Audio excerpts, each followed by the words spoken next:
So we have spent the vast majority of our day today talking about taking networks, a single network that you've leased or rented from your service provider, and by modifying some of the host bits, taking that network and cutting it up into little subnets, cutting it up into multiple pieces for place on this LAN over here, that LAN over here, this LAN over here. Summarization is just the opposite of that. Starting out with a bunch of networks and saying, I want to shrink them all down to something they have in common. Summarization is the process of that.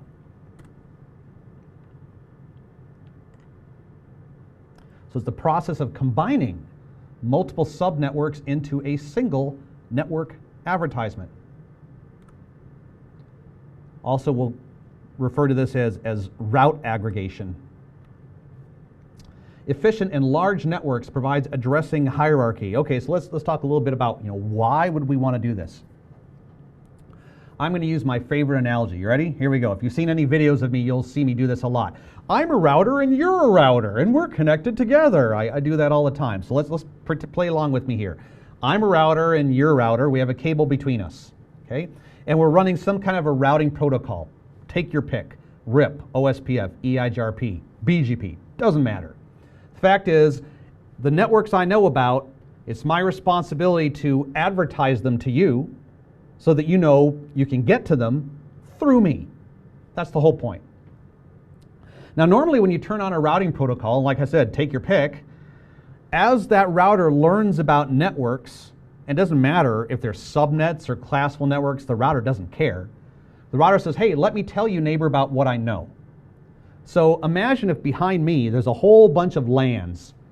Let's say there's a LAN out there that's 10.10.00/16, 10.30.00/16, 10.64.128/17.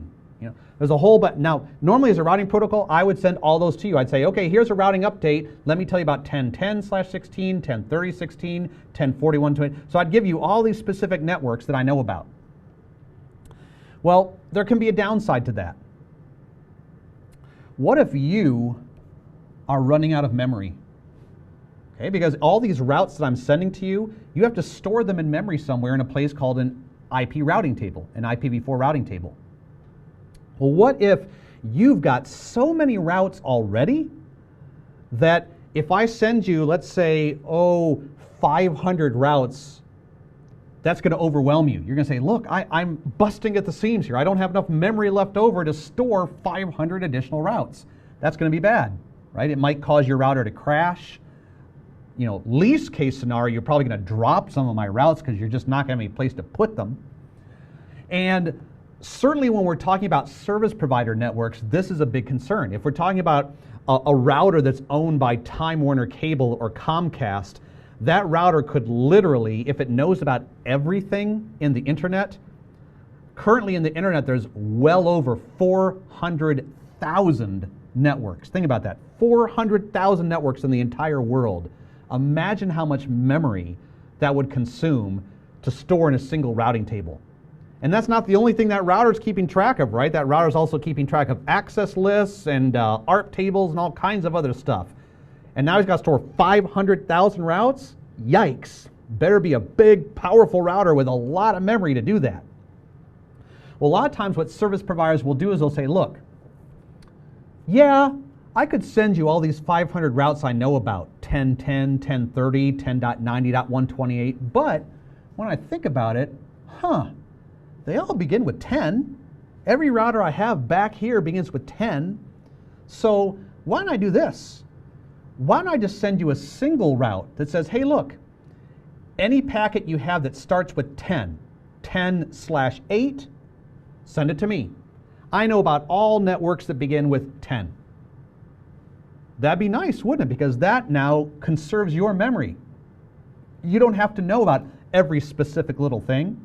I'm just sending you a single aggregated route, a single summarized route. And that's what route summarization is all about. Now, routers don't do this technically by default. You have to get in them and configure them, and this is something at the CCNP level you learn how to do that. But theoretically, on paper, you do have to know how to take a bunch of subnets like 10.1, 10.2, 10.50, 10.98 and ask yourself, okay, if I thought about these as binary patterns from left to right, is any of the binary pattern consistent and the same across all of these? That's what I'll send to my neighbor. So for example, let's look at an example of this. Here we have two networks, 10.10.32.0 and 10.10.48.0. They both, in this case, have the exact same mask, although really the subnet mask of the original network is irrelevant in the case of route summarization. We really could care less. So that's just sort of like a distractor. So if we convert these networks into binary, remember, what is our objective here? What's our goal? We're trying to figure out from left to right, what do these networks have in common, if anything? Well, clearly, they have the first 16 bits in common because they both start with 1010. But do they have any more than that? Well, when we go into the third octet, we see, oh, wait a second. The number 32 and 48, when I start converting that into binary, sure enough, those two numbers have the first 3 bits in common. They both start with 001. The 128 and 64-bit are off. The 32-bit is on. After that, I start experiencing some variation where they're not the same. So what do these guys have in common? What they have in common is the first 19 bits.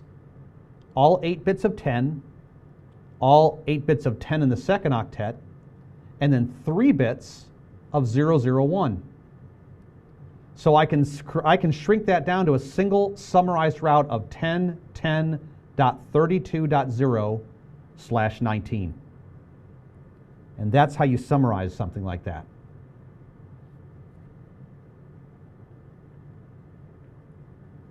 So let's do one, let's see here. Actually, I've got a whiteboard pre-built that we can work on this. There we go. Okay. Let's do a couple examples of this. Let's start with these 3 networks right here. Okay, so we can see pretty clearly right off the bat that all 3 of these networks start with 2020.40. So their first 24 bits clearly are in common. But let's see if we can create a summarized route that's even more specific than that has even more in common.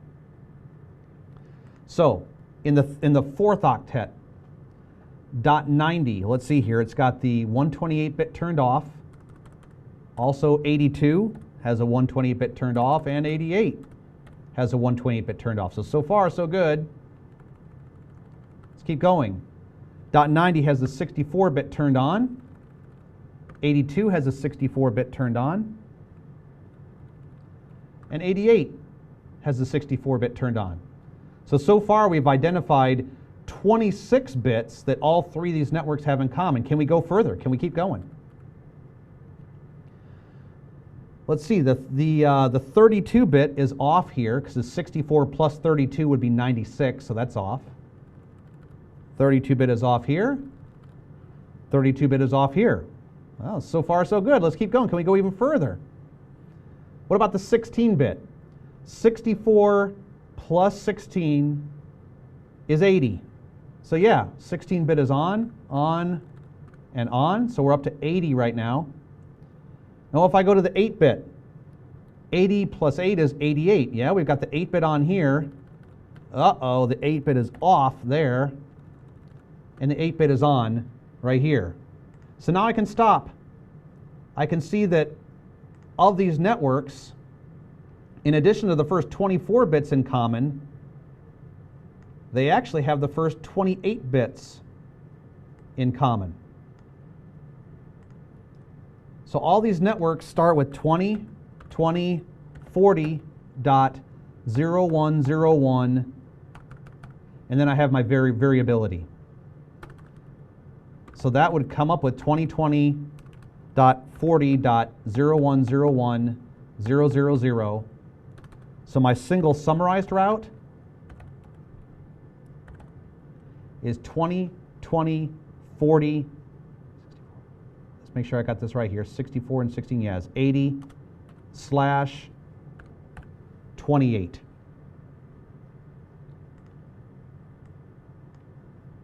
So all three of these subnets are encompassed or included in this one aggregated or summarized route. Let's do one more example of that. Down here. Okay, so these clearly have the first 2 bytes in common. So our variability is going to be somewhere in the 3rd octet. They all have the 128 turned off. They all have the 64 turned off. Oops. They all have the 32 turned off. They all have the 16 turned off. This has the 8 on. This has the 8-bit on. This has the 8-bit on. This has the 4-bit on. 8 plus 4 is 12. This has the 4-bit on. This does not. This has the 4-bit turned off. So now I can stop. In this particular case, they all have this bit pattern in common. 130.75.00001. Let's see, 1, 2, 3, 4, 5, 6, 7, 8. 1, 2, 3, 4, 5, 6, 7, 8. So if I convert that down, that's 130.75.12345, 1, 2, 3, 1, 2, 3, 4, 5, 6, 7, 8, which is 130.75.8.0/16 plus 5, 21. So there's my single summarized route for these 3. So I've got one quiz question here to give you guys practice on this yourself. There you go. So do the same thing. See if you can come up with the most specific summarized route that will collapse all 3 of those subnets down into one summarized route. I'll give you 30 seconds for this.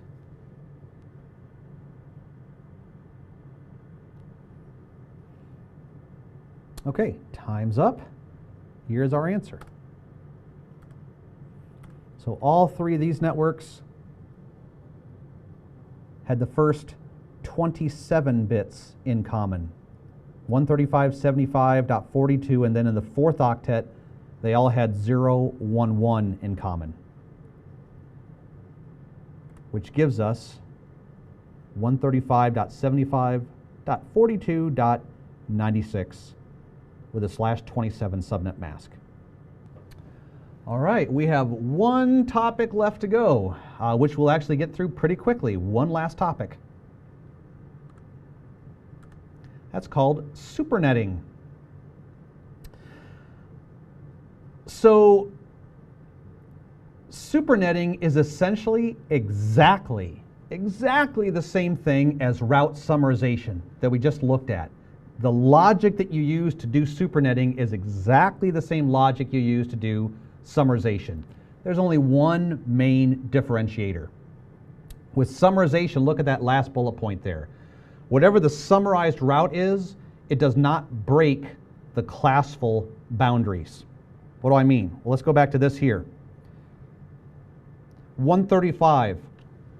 Technically, if we were talking about classful addresses, what class of address would 135 fall into?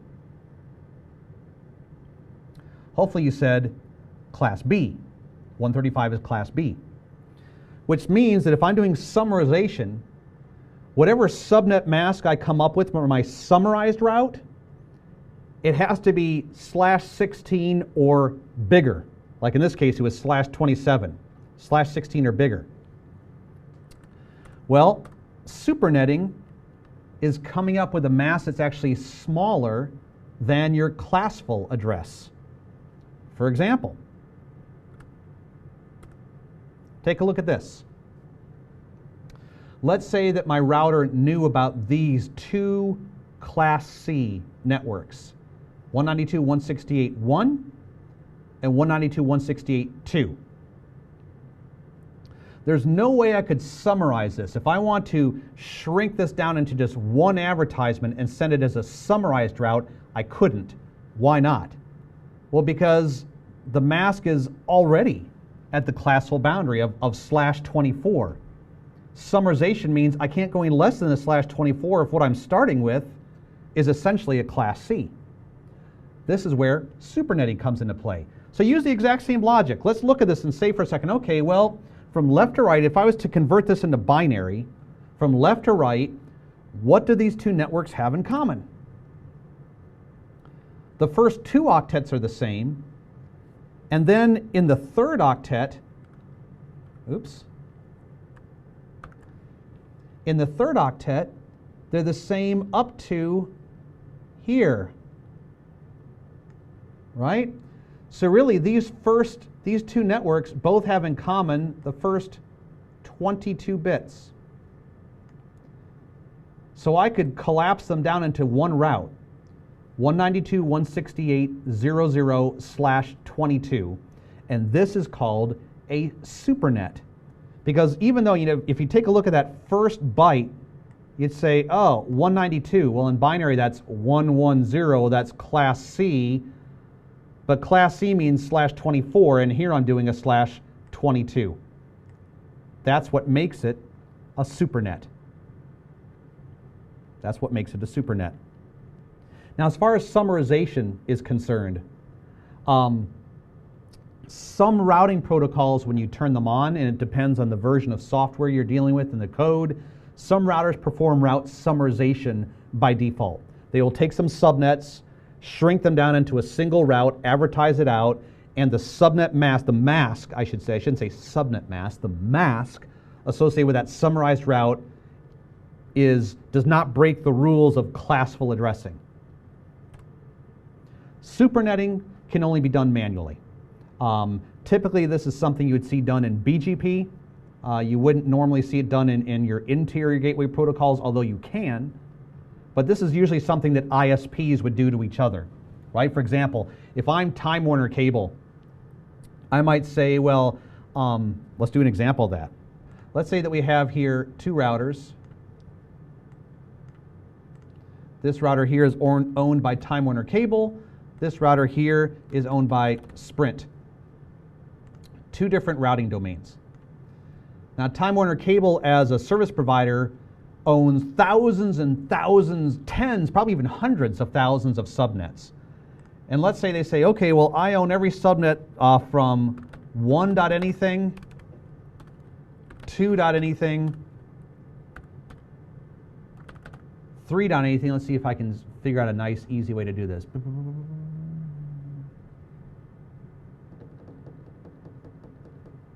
Let's do Class B instead of Class A. Let's say 130.1.0.0, 130.2.0.0, 130.3.0.0. Oh, let's stick up here at the top, 130.0.0. So Time Warner Cable actually owns I'm just making this up here. Time Warner Cable, let's assume, owns these 4 full Class Bs. Now, chances are they're probably not going to hand out these Class Bs to their customers because each one of those Class Bs supports over 65,000 hosts. So if a customer goes to Time Warner Cable and they say, oh, I need a network from you, Time Warner Cable might say, okay, well, let's see here. How many hosts does your network support? And if the customer says, oh, well, my network supports 300 hosts, Time Warner Cable is not going to give them this entire Class B. They'll probably carve out a subnet of that Class B and sell that to the customer. But Time Warner Cable as a whole, as a company, is responsible for these 4 Class Bs. They've been allocated these from the regional internet registry. Well, using BGP or something, they could send all 4 of these to Sprint. Or they could say, let's do supernetting here. What do these guys have in common? Well, they all start out with 130, and then in the second octet, 128, 64, 32, 16, 8, and 4. Those bits are all zeroed out, and the last 2 bits have various combinations.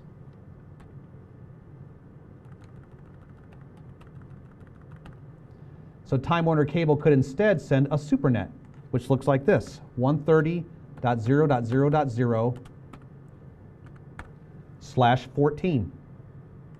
All 4 of these networks have the first 14 bits in common, 130 and then 6 bits of 0. This is a supernet.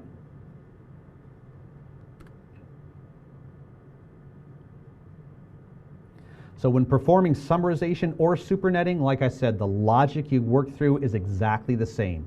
Simply ask yourself, what bits from left to right do all of these networks have in common?